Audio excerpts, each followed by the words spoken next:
திருமாவளவன் சொல்றது வந்து பாமக, பாஜக இருக்கிற கூட்டணியில விசிக இருக்காதுன்றது தானே அவங்க சொல்றாங்க. ஆமா. அந்த கூட்டணி வந்து அதிமுகவில் இருக்கக்கூடிய கூட்டணி தானே. பாஜகவும் அதிமுகவும் அன்புமணியும் தான் ஒரு கூட்டணி. அது இல்லாமல் ஒரு பாமகவினுடைய ஒரு அணின்னு சொல்லும் போது மருத்துவர் ராமதாசனுடைய அணியாக இருக்கும்.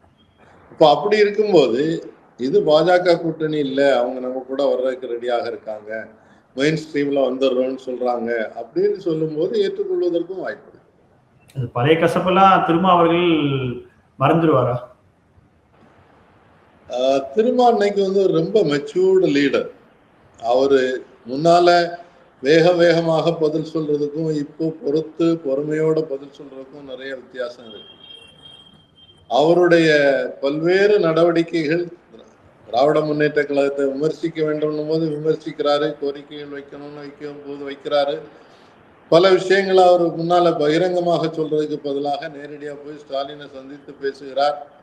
அந்த மாதிரி அவருக்கு வந்து ஒரு பெரிய மெச்சூரிட்டி உள்ள லீடராக அன்னைக்கு மாறிட்டதுனால அவர் வந்து இந்த மாதிரி ஒரு மாற்றத்தை ஏற்றுக்கொள்வதற்கான வாய்ப்பும் இருக்கு. ஏன்னா ஒண்ணு, பாமக பலவீனமாகி ரெண்டா உடைகிறதே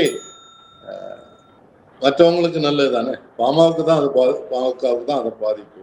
அந்த விதத்துல இது வந்து ஒருவேளை சில தொகுதிகள், அதாவது குறிப்பாக விசிக போட்டியிடக்கூடிய பல தொகுதிகளிலும் வலுவான எதிர்கட்சியாக நின்று போட்டியிடுறது பாமக தான். அதனால அவரு ஏற்றுக்கொள்வதற்கான ஒரு வாய்ப்பு. இப்போது புதிய அறிமுகம் ஆச்சி ஹோட்டல் சாம்பார் 50 கிராம் ரூபாய் 20 மட்டுமே.